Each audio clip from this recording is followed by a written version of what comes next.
All right. Well, welcome to the third and final edition of Chapter 3. This one happens to be one. I said this about sleeping, but I'm going to say it again about drugs and addiction. It seems to be a lot of people's favorites. When I teach this same type of lecture for Psych 2, for those interested in biopsych, it goes even deeper, and people are very, very interested in it. So let's move right into it. When we talk about states of consciousness, we lose consciousness when we're sleeping and those other things. And drugs, um, which is basically anything that your body doesn't make, something that is outside of your body, that when you ingest in some way or put it into your body, it changes your functioning. Specifically for psychology, we talk about how it changes our brain functioning by causing neurotransmitters to increase or decrease, or to change certain things like that. So we are effectively changing the way that our chemistry, our brain and body chemistry, is going. Today we're going to be talking about drugs. We're going to talk about the classifications of drugs, and we are going to be discussing, or at least I will be discussing, addiction. When a person first takes a drug, the drug works at its own area, meaning alcohol works on those GABA receptors. So GABA is the inhibitory, causes an increase in GABA, which shuts down your system. Things like caffeine or nicotine in cigarettes, or harder, more potent stimulants like cocaine cause you to have more energy, a bit of euphoria, and ramp up your system as opposed to ramping them down. And we have things like marijuana and things like LSD or acid that cause the sensory neurons to, quote, trip, quote, and give more information than is actually there in the real world. So when our brain interprets it, we may see things like color trails, or pictures may come to life, or things like that.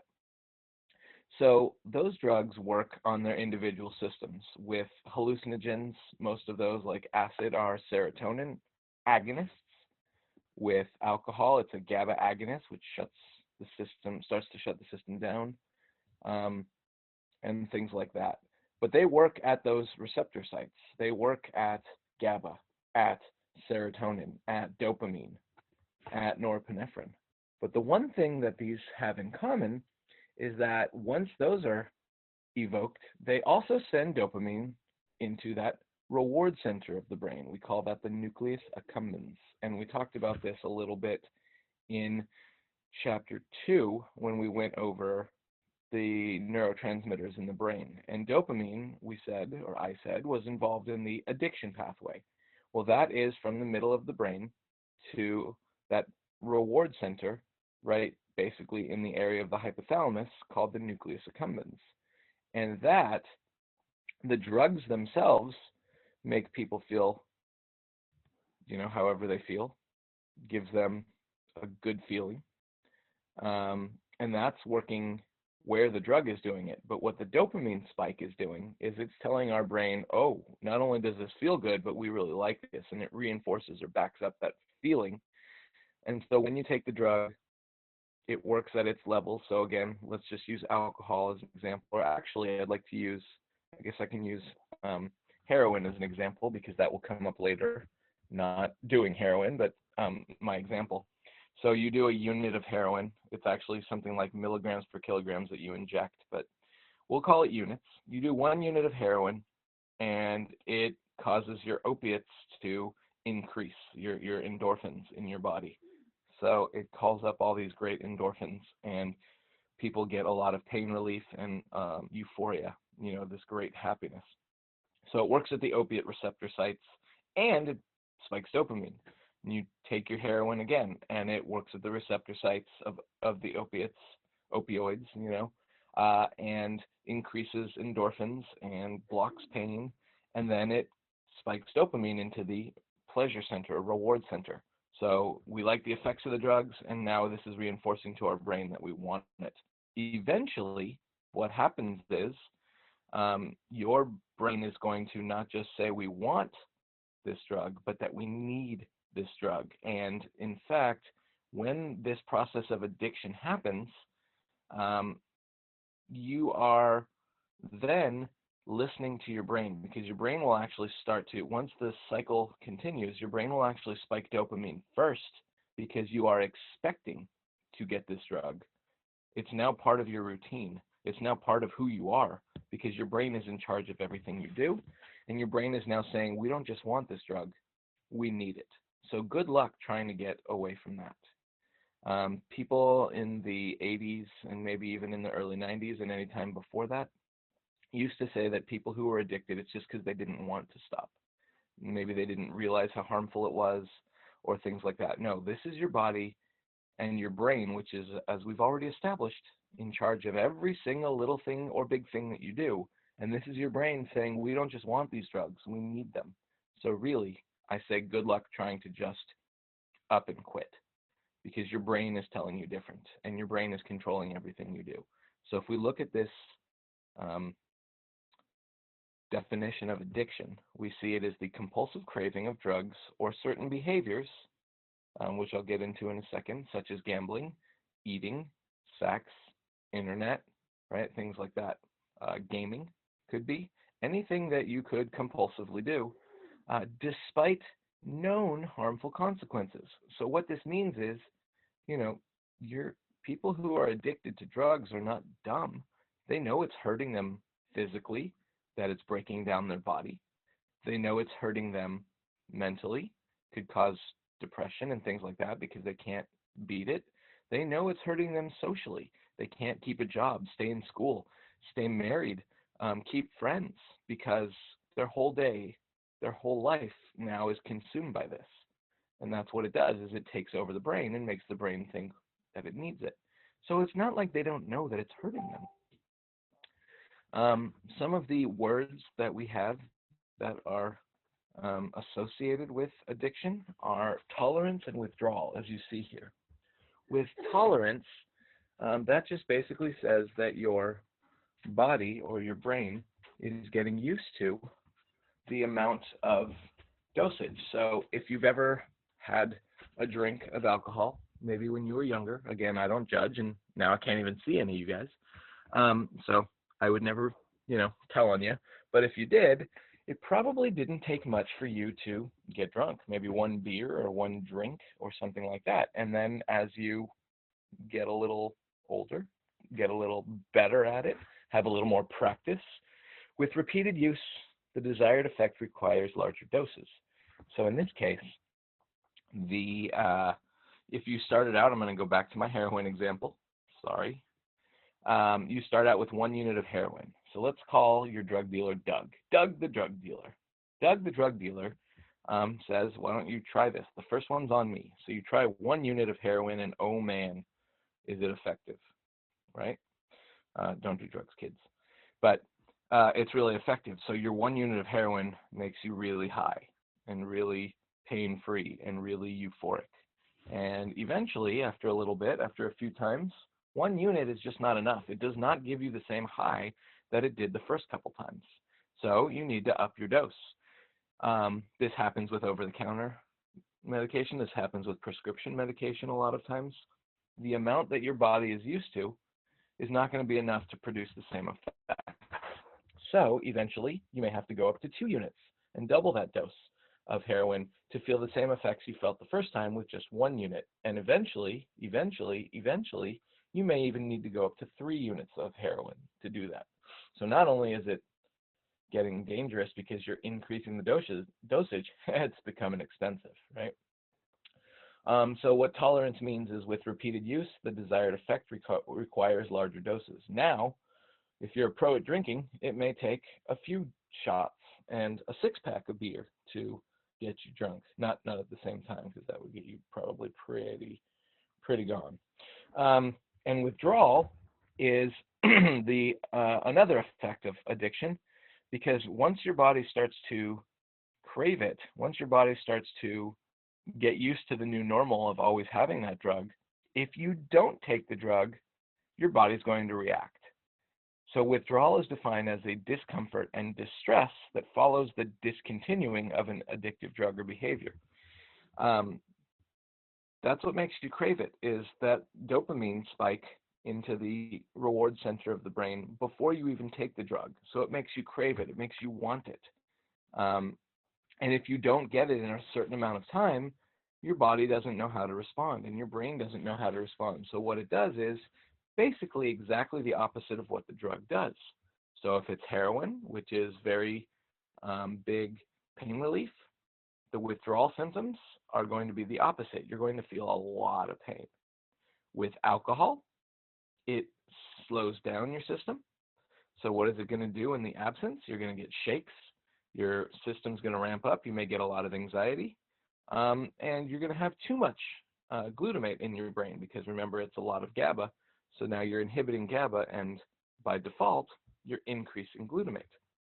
So here is a fun fact. Or I was going to ask the question, but I'll have to answer it myself because I'm the only one talking now. Do you think, and I'll just let you think about this for 10 seconds, do you think it is more dangerous to withdraw from heroin, which a lot of people die from an overdose, or do you think it's more dangerous to withdraw from alcohol? We'll sit with that for a second. I'll let you think about it. And now I'm going to reveal the answer. It is actually more dangerous for you to withdraw from alcohol than it is from heroin. And why is that? Well, I'm glad you asked, kind of. Because nobody has ever died from pain. Pain may make people pass out, but no one's ever died from too much pain. Pain is our body's natural alarm system. So heroin is a big pain reliever. And the opposite, discomfort and distress that follows, is a lot of pain. And although pain sucks, it's not going to kill us. Whereas with alcohol, as we're going to get into, you are shutting your body down by increasing GABA and making yourself sleepy and shutting down the CNS, central nervous system. If you withdraw from alcohol, and this is why I always tell people who are alcoholics or have families with alcoholics that it is actually much safer to ramp down and wean off of the drug or off of the alcohol, still a drug by definition, wean off of alcohol as opposed to trying to quit cold turkey just because of the shock to the system. If you continue to ramp down your use, it's a lot safer. If you do not, then too much glutamate, right, in the system that we've talked about in chapter 2 as well, can lead to seizures. And seizures could absolutely kill a person. So it is actually more dangerous to withdraw from alcohol than it is to withdraw from heroin, even though you may not think that conventionally. Now you know, kids. So when we talk about tolerance, withdrawal, and addiction, how do they play a role? Well, it should be pretty easy to sort of fill in the blanks or see the circuit here. If you have a substance abuse disorder, people who are addicted to drugs are unable to control their behavior. Remember that prefrontal cortex that allows us to make decisions, think about things, coordinate our senses, all of that?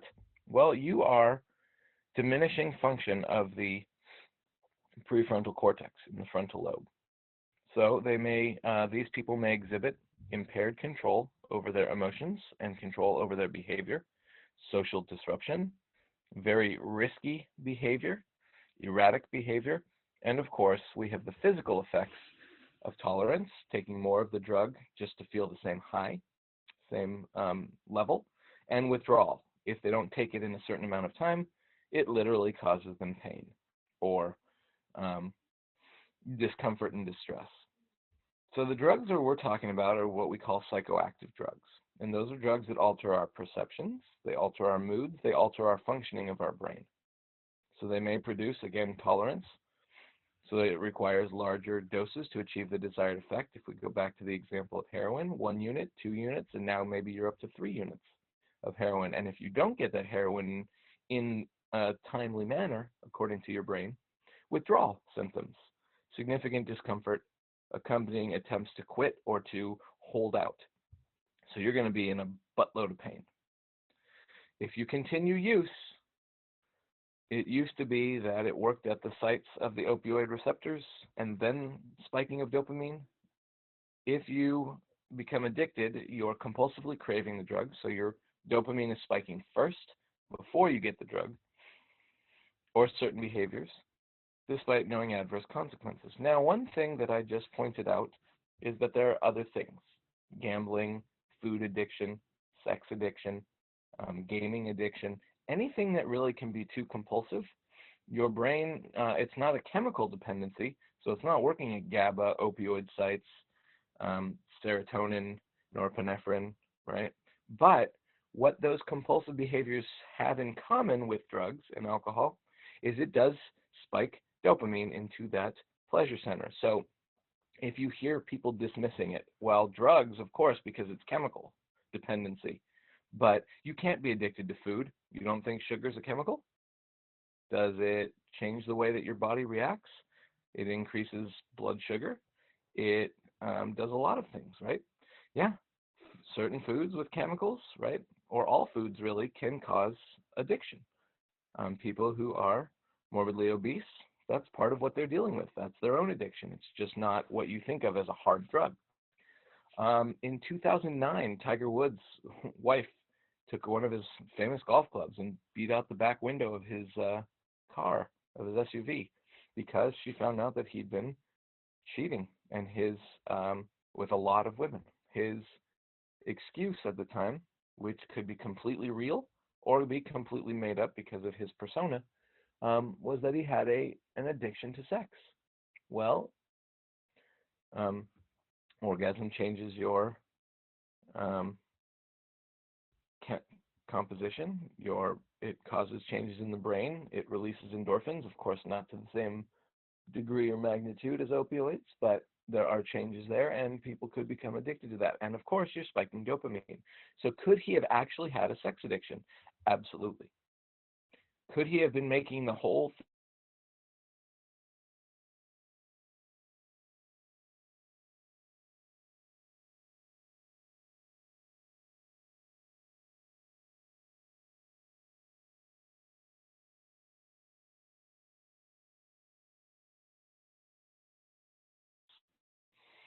So continued use may lead to addiction, which is the compulsive craving of drugs or certain behaviors: gambling, sex, gaming, internet, shoes, right? Food, any of those things that you seem to be unable to just quit so easily. Um, despite knowing that it's bad for you, you know it's affecting your relationships. You know it's affecting your ability to work or go to school. You know it's affecting your physical health, and yet you just can't stop because your brain is in charge, and your brain doesn't just say we want this. Your brain says we need this. So when is drug use a disorder? When it gets out of control. If you have diminished control over your behavior because your brain is taken over and your frontal lobe, prefrontal cortex, is sort of inhibited or shut down a bit, you use more of the substance for longer than intended. So there's your tolerance. Trying unsuccessfully to regulate the use of the substance. You spend a lot of time either acquiring, using, or recovering from the effects of the substance instead of, doing the normal things you do every day, sometimes at the risk of eating or sleeping or things like that. And of course, because your brain spikes dopamine first when you're addicted now instead of the other way around, you then crave the substance. This is an effect we call classical conditioning, which we're going to get to in the next chapter. Socially, you're diminished. Your commitments to work, to school, to home, family, friends. You can't do the things that you used to do because you're spending all that time. Look at number 3, acquiring, using, or recovering from the effects. It continues despite knowing that you have problems, knowing it's affecting your relationships, knowing it's affecting your friendships, your ties to your family. And it causes you to pull out of things, right? Reduce social, recreational, work activities. You're no longer going to the gym. You're no longer going to happy hour with your friends, unless maybe it's an alcohol thing and you're trying to disguise it, if you can. And you're no longer going out with people because, again, go back to number three, acquiring, using, recovering from the effects. Hazardous use. You know it's hurting you physically, mentally. You can't do anything about it. Your brain's in charge, and your brain's saying, we need this. And it continues despite worsening physical or psychological problems. You may get depressed, you may get anxious. A lot of things could be happening because you know that you're stuck in this sort of loop because your brain is in charge and it's telling you we need it. Of course, the drug action itself, experiencing tolerance, now we're very familiar with that, needing more of the substance for the desired same effect. You're now up to 3 units of heroin from your original 1 unit. And it's depressing. And of course, if you tried to stop, your brain would be like, no, no, no, no, no, no, we need this, and give you the opposite discomfort and distress in the form of withdrawal symptoms. So, the concept of addiction used to be that people liked it. It was a matter of willpower. And, you could stop anytime you want. You just don't want to stop. You're not motivated to stop because it feels good. So the degree and scope have been debated.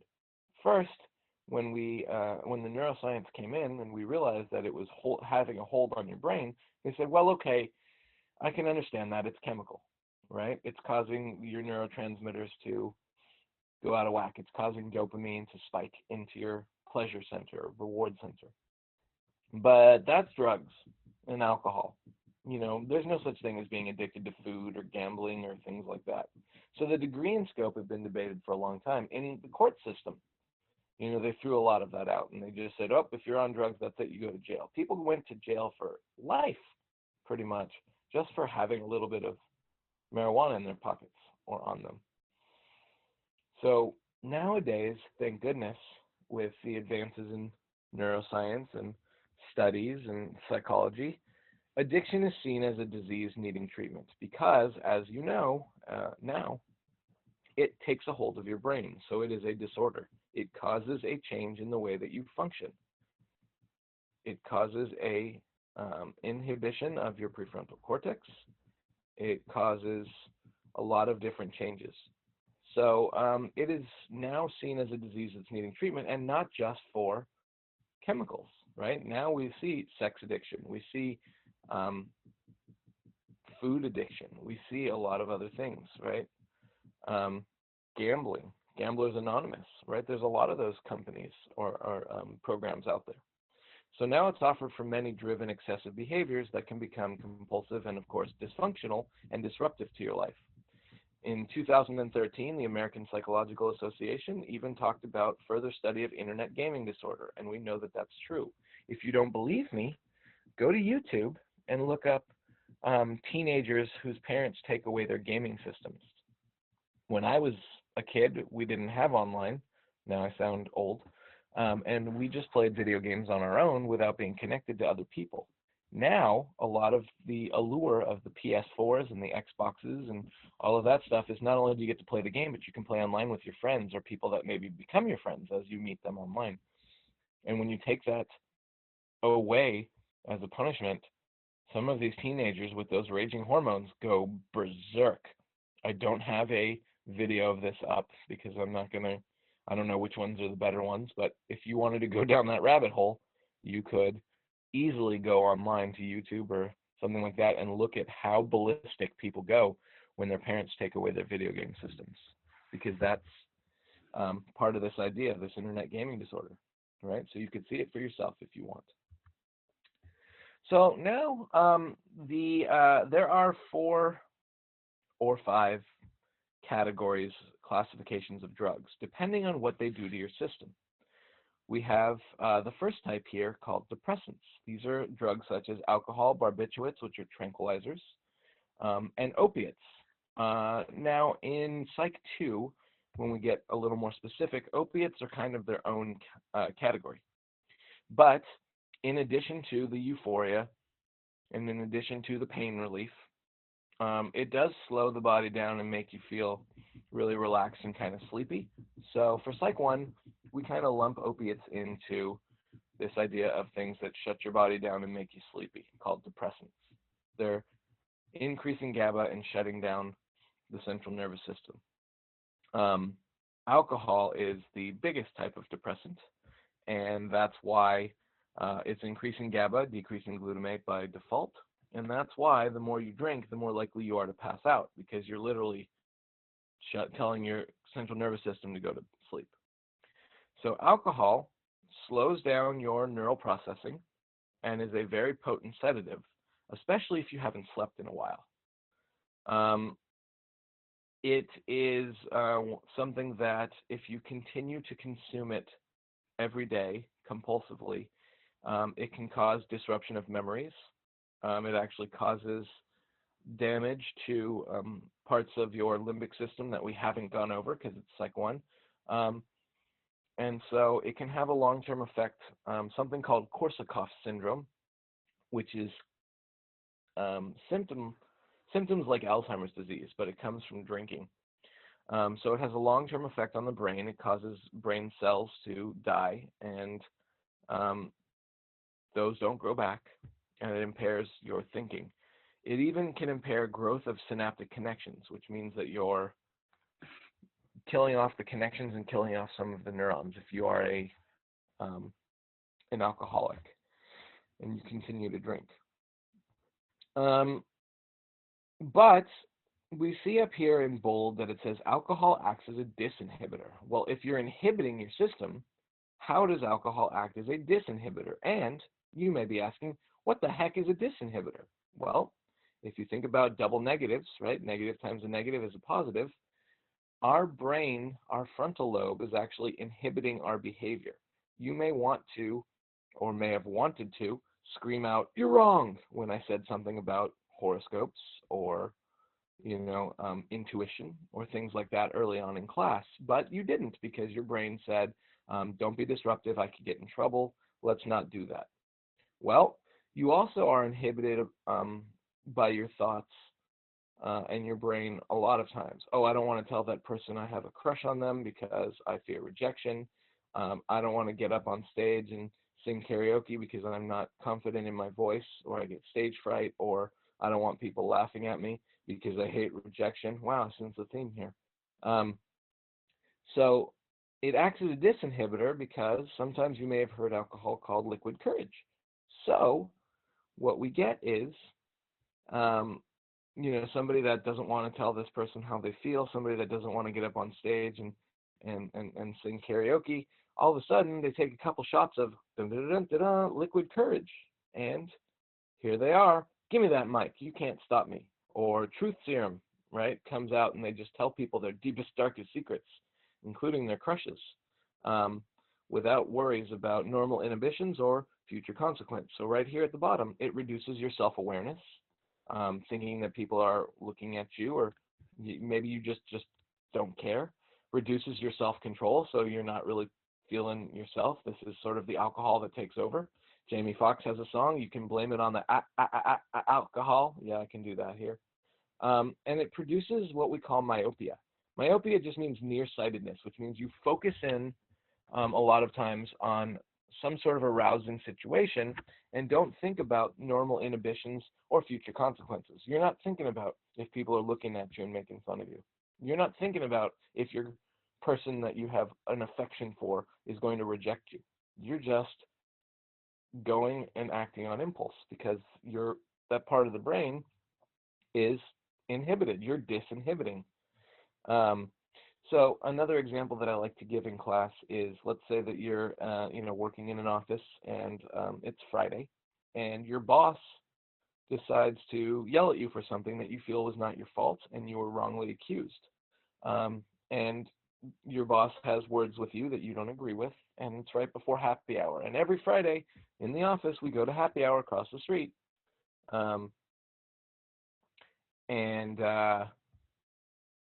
So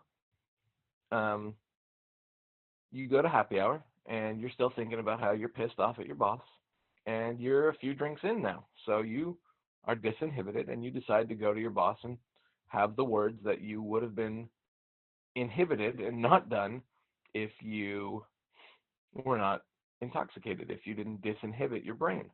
So all of a sudden, Monday morning, you have a pink slip or you have some problems because you spoke to your boss in such a manner You were not worried about your normal inhibitions. You weren't worried about future consequences because you didn't think about them. Not a good idea, just saying for future reference.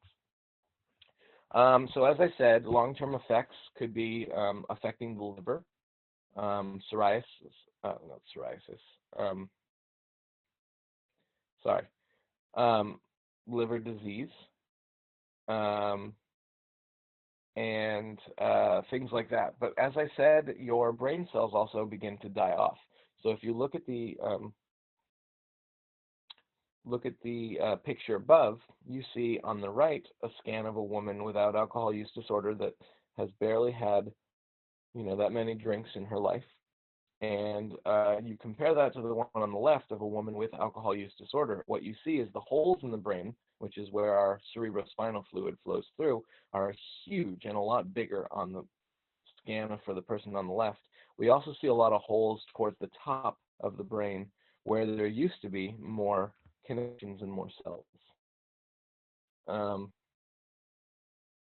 And so alcohol not only affects your body, but it also kills off brain cells. And these are from MRI scans showing, again, brain shrinkage in women with alcohol use disorder compared to women that did not drink very much. So there you see it. When we talk about alcohol, people try to use it. We use it as a celebratory thing. We use it to cope with problems sometimes, which is not necessarily the best idea. But people think that whatever they do when they're, quote unquote, under the influence of alcohol, when they're shutting down or disinhibiting their system, is, whatever I do, I'm really not in control of my body. But the problem is, we see this from different people, right? And some people, I'm going to dispel some rumors or some myths for you. Some people think that depending on what type of alcohol you drink, it turns you into a different type of drunk. And we've all probably witnessed this, several different types of drunk. The happy drunk who loves everybody and gives hugs. The angry drunk who always wants to start fights. The pensive drunk who just starts to think about life and philosophize. Or the truth serum drunk, of course, right? Where people will tell you their deepest, darkest secrets, even though most of the time you never asked. Our social behaviors, and especially the biggest type of drunk, is the ones that say, oh, I can get a little handsy because I'm not really in control of my body. When we look at the attribution of social behaviors or sexual responses to alcohol, it's because it's releasing our inhibitions. But guess what? It's actually our brain that's still in control. And the type of drunk that you are is really based on what you think about your social expectations. So you become who you think you're supposed to be because of social expectations. Well, people get handsy when they get drunk, so I'm drinking, and that tells your brain, okay, let's get a little frisky, or things like that. If you are already in a bad mood and thinking about something, that myopia, that your boss was being a jerk to you, that may make you the angry drunk. So it's actually not something that the alcohol itself does, but it's the combination of that with your own brain, and it's your societal expectations that actually influence your behavior. There was a bunch of studies, you can see 14 intervention studies done with college students. And when this same lecture was given to college students who love drinking on the weekends and at night, right, frat parties and all of that, when they were told that their actions were still their own actions, and that it was based on societal expectations, and it's not just the alcohol that makes them do weird things, and they were basically made responsible for whatever they do when they drink, as the positive expectations of alcohol were lowered, drinking reduced by 50% in that next month overall, over all these 14 studies. Sorry, that's still your own behavior. You can't just, as Jamie Foxx said, blame it on the alcohol. So that actually really limited the amount of drinking, because people were like, whoa, you mean if I get in trouble for this, it's still my fault? Well, yes, and we know this from drunk driving, but this is different. No, it's not. So, again, hopefully I didn't burst too many bubbles there for you guys, but that's the truth. If people are alcoholics, we talked about the term substance use disorder. So specifically For alcoholism, we call it alcohol use disorder, and it is defined by tolerance, withdrawal, continued use despite knowing consequences, just like we talked about with addiction. We just call it alcohol use disorder if it is specific to alcohol. Moving on. Other types of depressants, alcohol, of course, being the most popular. Barbiturates are things that depress activity of the central nervous system. They are used, they're sort of horse tranquilizers, actually, originally. And they were used to reduce anxiety, because anxiety is the ramping up of too much glutamate in your system. That can cause you to freak out, have panic attacks.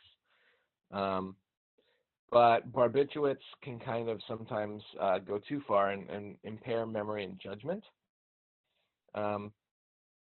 Potentially, if you combine something that shuts down your system with something that shuts down your system, combining barbiturates and alcohol, it's potentially lethal. So really, you got to be careful with that stuff. Other types of barbiturates, other names for them, Nembutal, Seconal, and Amytal. No, that won't be on the exam. I'm just listing them here. Opiates in this, again, Psych 1 book, are also listed under depressants because they do shut down or make you feel relaxed and calm down your system. So this includes opium and its derivatives. This is codeine, sometimes known as sizzurp. Yep, I said it. And of course, the ones that you get in the hospital, like morphine after a surgery, and heroin, which I have already talked about and used over and over as my main example for this chapter. Heroin was actually derived from morphine, and it was a street drug that was somebody developed in their lab that could be even more potent than morphine, if you can imagine that. Of course, it's highly, highly addictive, and pretty much right away.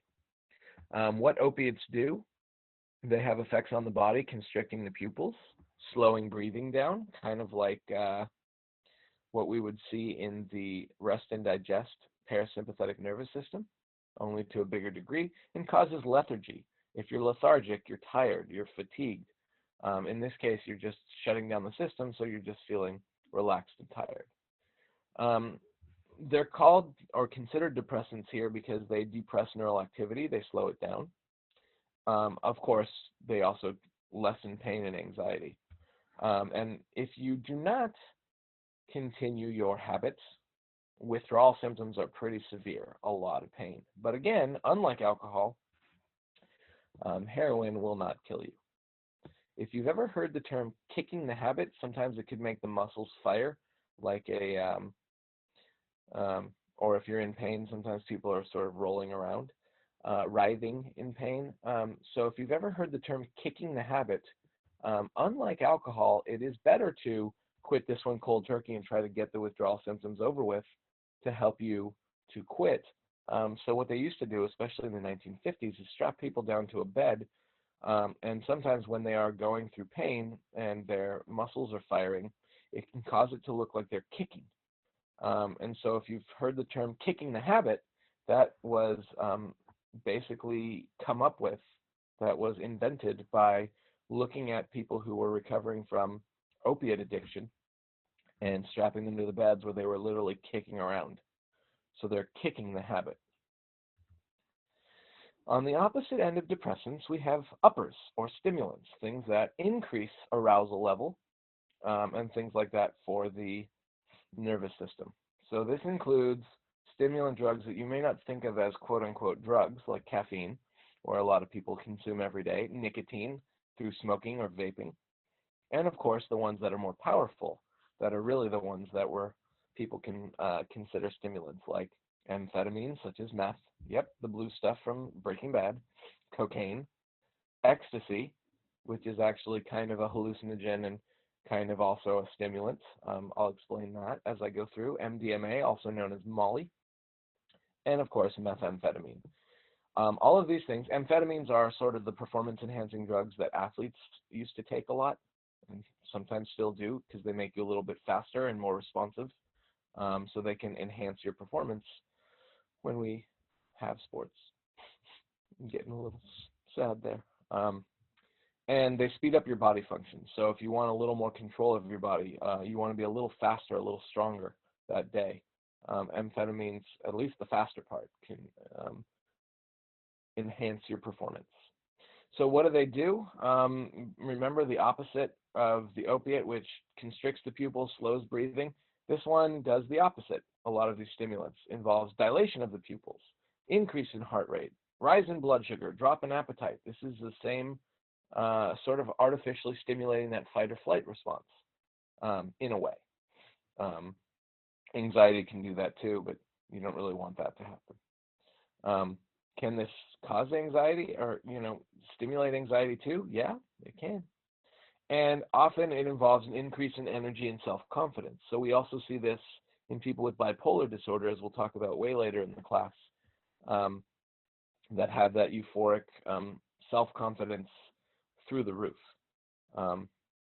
And that is, of course, the chemicals causing that. Here's the other thing we see with stimulant drugs is an unintended side effect that people actually kind of like is that it causes a drop in appetite. You do not crave carbs, where somebody may do that.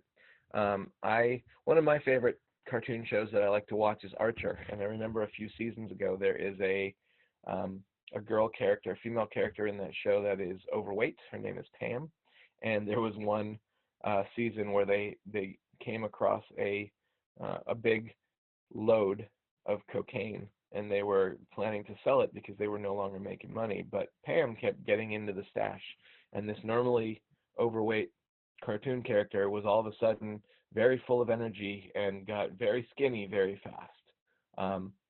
And that can happen when people are on meth or cocaine consistently. It can cause them to drop a lot of weight really fast. So companies actually made use of this idea. In the 1980s, there was a type of amphetamine called dexedrine, which was marketed actually over the counter for all those jazzercisers, called Dexatrim.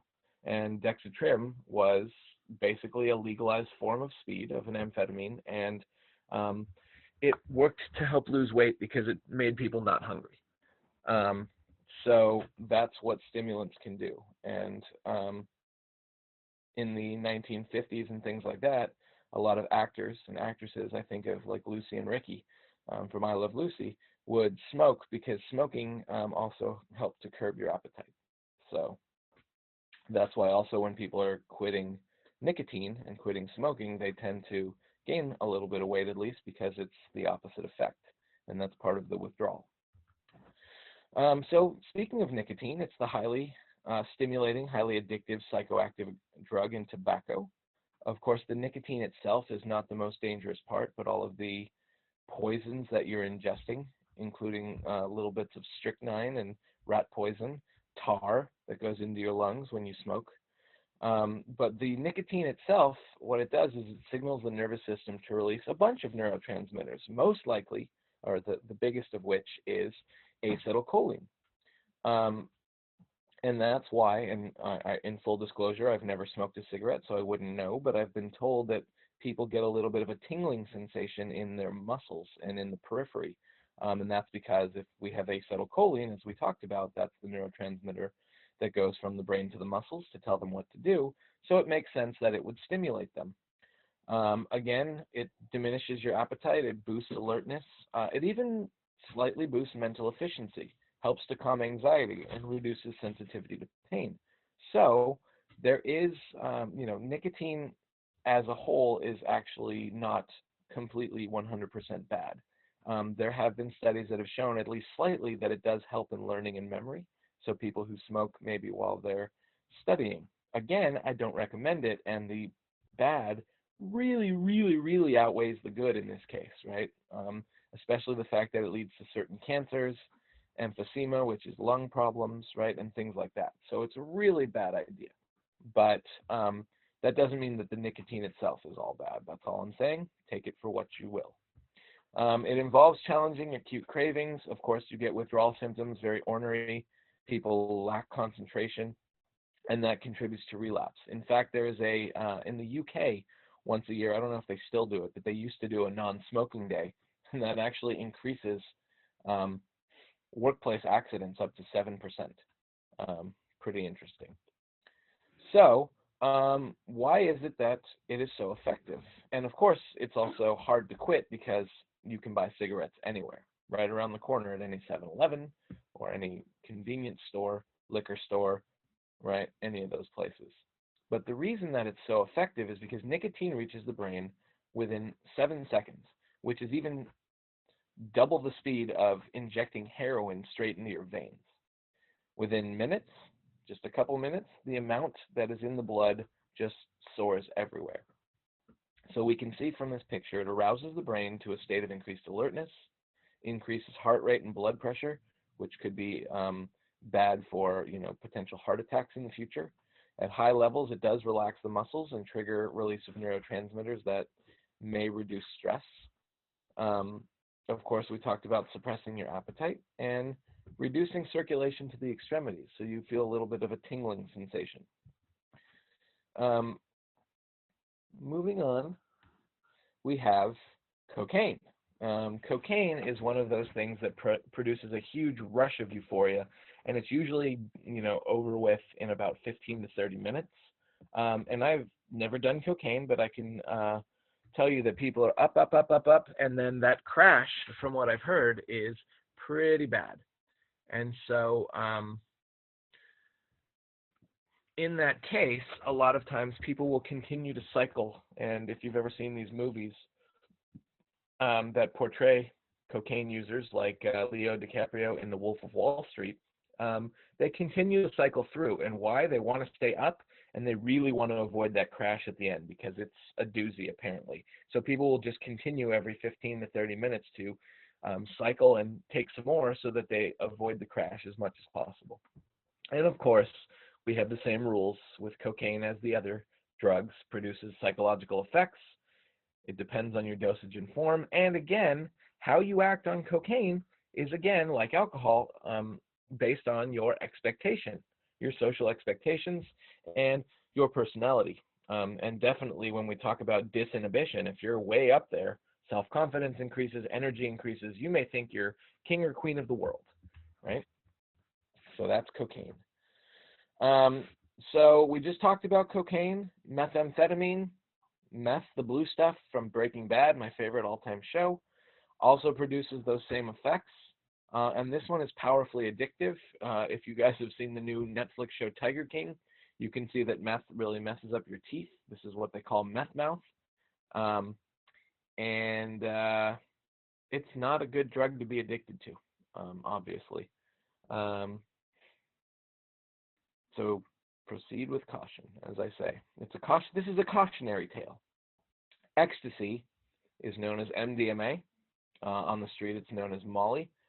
Most of the time on the street, from what I'm told, again, another drug never tried, and never will, that it works as a stimulant because it enhances all 5 of your senses. So it stimulates, increases sensitivity to all of your senses, especially your sense of touch. So a lot of times people use this as their drug of choice at a rave, and a lot of people choose to suck on a pacifier because one of the side effects is grinding your teeth, and you may be grinding your teeth so much that you break them. So the pacifier works to keep you from grinding your teeth, and because your sense of touch, and especially in the mouth, is heightened in this case, it also probably feels really good to suck on a baby binky. So MDMA is a synthetic stimulant. It is known as a stimulant or sort of a hybrid because it's also a hallucinogen because it increases your senses. It also is producing this sort of hallucinogenic effect where it's telling your brain that it's stronger than it really is. So that is stimulating it, and it's a mild hallucinogen. So it produces a sense of euphoria, but a lot of times the MDMA concentrates in your spine and can cause posture and spinal problems even after the first dose. And the longer you use it, the more harm that can come to you and causes problems in thinking, cognition, processing of information over the long term. So the last category we have are hallucinogens. Hallucinogens are defined as any sort of chemical that distorts your perceptions and calls up sensory images without any actual input from the senses. If I go back to MDMA for a second, the fact that it heightens at least 4 or 5 senses also means that it's probably causing increases in the thalamus now that we're putting all this stuff together. So hallucinogens distort your perceptions. They make you trip out. You may see color trails. You may see still pictures that look like they're in motion or animated. You may see just distortions of things. You may hear voices that aren't really there. And that's what hallucinogens do. A lot of times they work on the serotonin system, like mushrooms, magic mushrooms, and LSD. Those are serotonin agonists. Marijuana, though, is probably your number one. It's a mild hallucinogen, which means it doesn't make you trip out all that much, but there are effects like distorting your concept of time, where it feels like it's been 8 hours, and really it's only been, 10 minutes or something like that. So what is it about marijuana? Well, marijuana has leaves that contain the active ingredient that makes you high called THC. And you may not know this, but THC stands for delta-9 tetrahydrocannabinol. Yep, try and say that 10 times fast. So it's usually smoked, eaten, maybe sometimes put into tea or alcohol, and it produces an increased sensitivity to certain colors, sounds, and tastes, sometimes smells, and it seems to linger in the body longer. For those of you who are applying for jobs, just to let you know, in case you wondered, about 28 to 30 days, so about 4 weeks, about a month to leave the body if you have to do a drug test. Just saying, putting that information out there. It can relax people, disinhibit, impair motor and perceptual skills, and of course your reaction time. So not only your concept of time, but actually your reaction time. Playing video games, driving, this is why it's just as bad, if not worse, than alcohol when you're driving, because it impairs your decision making. If you need to quickly react to step on the brake, good luck with that if you're under the influence of marijuana. At this point, it's usually here where we have a sort of little debate, if we have time, on legalization of marijuana and whether the good outweighs the bad. Some of the pros that I've gone over in other classes that I'll share with you is it can be taxed pretty high, so it brings money into the local government, city, state, county, city, county, state, I guess we would say. That on the street, there's no control over what they lace it with or put in, or regulating. And in this way, at dispensaries, the government can regulate. And of course, there's the medicinal properties of marijuana, which allows people with chronic pain or terminal illness or things like that to be able to get some relief. And it is not as addictive as some of those other drugs. It's more of what we would call a psychological addiction than a physical addiction. So the withdrawal symptoms are very mild. That doesn't mean that you can't be addicted to it. It just means it's not nearly the same. Plus, one of the biggest benefits of marijuana is that nobody's ever died from a marijuana overdose. I don't know if it's even possible to overdose from marijuana. What it does is it activates directly the CB receptors, cannabinol receptors in the brain, which there are CB receptors for an endogenous chemical in your brain called anandamide. You don't really need to know what an anandamide is or does for this class. We can have a separate conversation later if you really want to know. But yeah, for all intents and purposes, that seems to be the only other chemical, THC, really that binds to these CB receptors. So people who are more of the hippie type may argue that it's meant to be put into your brain because there is receptors that specifically are there for it. You take that however you want. I'm not going to debate that one. So that's marijuana. I think the good outweighs the bad in terms of legalization, but of course, a lot of caution should be used and kept away from children and all of that fun stuff. So since we don't get to have that debate, here we are. LSD is a powerful hallucinogenic drug. LSD stands for lysergic acid diethylamide, another mouthful. So you can stick with LSD if you really want. And it interferes again with serotonin. Um, it causes an increase in serotonin, which seems to cause this trippiness, trails, and a lot of times it's visual hallucinations, sometimes auditory. You may hear things that aren't there. Most of the time it's interfering with the visual system. So people under the influence of drugs can often see a bright light in the center of their field of vision, which you might be able to get from this, a little bit from this graph, this picture. Um, of course, if you stare at this while under the influence of LSD, you may see a lot more than this, right? Um, so marijuana itself has also been synthesized. There have been chemicals or drugs synthesized to be maybe a little more powerful, a little more controlled, called K2 or spice. These contain, sometimes there is, I think it's salvia, which is what, um, what's his name, Michael Phelps was caught with a couple years ago, a few years ago now. Um, it contains THC and it's sort of a mix of effects, so it's a little more enhanced from just your standard marijuana effect. Can relax, disinhibit, and even produce a bit of euphoria. It's considered a mild hallucinogen, but it amplifies sensory sensitivity. So again, it may be calling up um, or exciting the thalamus. It impairs your motor coordination, perceptual skills, reaction time. As you can see, it impairs your brain development. Do not use marijuana or its derivatives if you're pregnant. That can cause birth defects. It can cause problems in neuronal development and linger in the body for weeks at a time, as I said. So as we're winding down, because we've gone over the 4 categories of, I guess 3 categories really. Again, opiates in Psych 2 is its own category. Why is it that people become users of consciousness-altering drugs? Well, think about the time that we're in right now. We talked about the 3 sort of ways that we look at psychology. We have these biopsychosocial scales, right, or axes.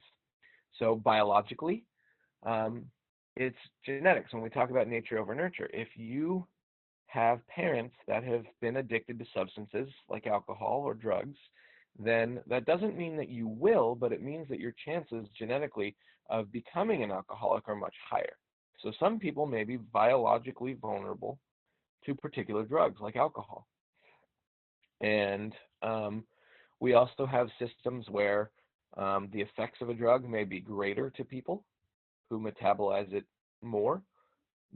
Some people may be resistant to it because their metabolism of drugs, they may drink a lot of alcohol and it barely does anything except makes them sick.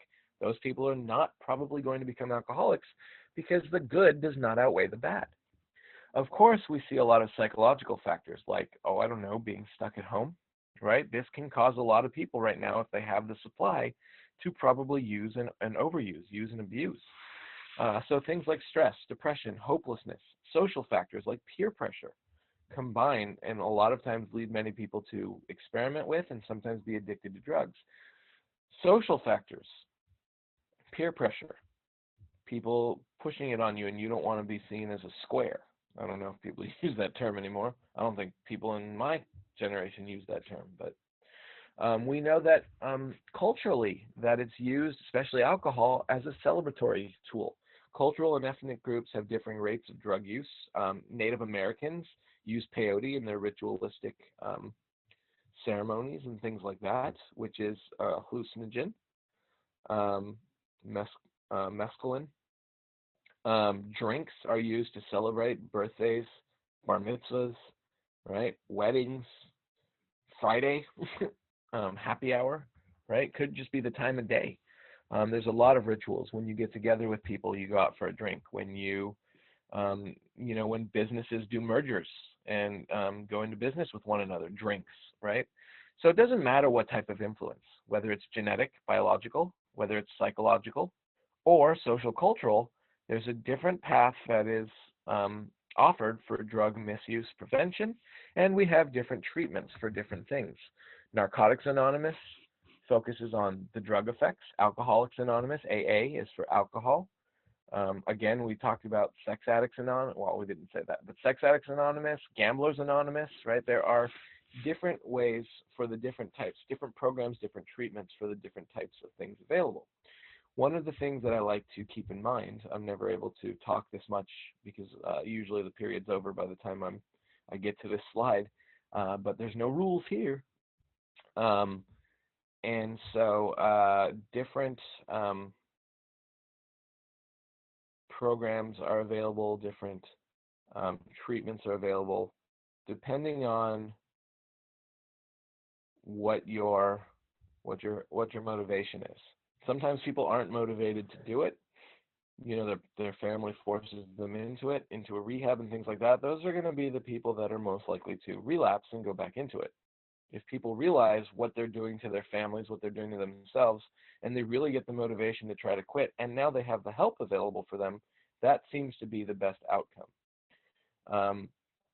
So a lot of these, sometimes we give medications to take with the drug to try to counteract the effects. If you've ever heard the term methadone clinic, that was actually a bit of a to combat opiate addiction, where they give people a partial agonist of opiates, so hoping that they can reduce the dosage because you're giving them a little more. That didn't necessarily work the way that they wanted it to in the 80s and 90s, but sometimes methadone clinics are still around. For nicotine, you've probably seen the patch or the gum, which is another stimulant. You're giving them a little bit of nicotine, so hopefully they can wean off of it. This may be a little more effective because nicotine isn't as strong or powerful as opiates. But again, one of the questions that has been prompted is, and just sort of stimulates food for thought for you guys, is that even though these different drugs work on the different neurotransmitter systems, again, nicotine is more acetylcholine, cocaine is more dopamine itself, and norepinephrine. We see alcohol with GABA. We see, hallucinogens like LSD with serotonin. All of these different neurotransmitter systems, the cannabinoid receptors for marijuana and THC, and yet the one thing that everything has in common, including non-substance, is that dopamine pathway. So why don't we try regulating that dopamine pathway? Well, one of the things that we have as a sort of cautionary tale is one of the things I talked about with dopamine that goes into the basal ganglia, which is a little set of neurons, clusters of neurons right below the frontal lobe, or on the inside, is that too much dopamine in that area, a little bit too much dopamine causes the positive symptoms, hallucinations and delusions in schizophrenia. Too little, as is controlled by medication, causes the Parkinson's-like symptoms. So maybe there is a fear that if you can't regulate that dopamine system to the pleasure center, reward center, correctly, it may lead to more harm than good. So that's just something for you guys to think about. An example is alcohol. There is a drug called antabuse, which basically doesn't allow the alcohol to metabolize. So what that means is when you drink, you get all of the bad things, the hangovers, the throwing up, and all of that. But because the alcohol can't metabolize, guess what? You don't get the fun drunken stuff. So the point where people drink to feel that intoxication or lack of control, you don't get that. So a drug like antabuse, people try, use it, and they take it before they drink, and all they get is the bad stuff. So if you've ever heard somebody that has gone on a bender all weekend and they wake up really hungover one morning and say, I'm never drinking again, well, basically that's what antabuse is trying to do, is produce that and try to make that connection in the brain that I'm only getting the bad stuff and none of the good stuff, so maybe this is my reason to quit. But if you don't have the proper motivation with it, people can just not take the drug with it and keep drinking and get the same effects. So it's an interesting dilemma that we're still working on to this day, and hopefully that stimulates some thought for you guys. That is chapter 3. I'll see you guys soon. Have a good rest of whatever it is you're doing. All right. Rest of your day, rest of your time, whatever it is. Talk to you soon.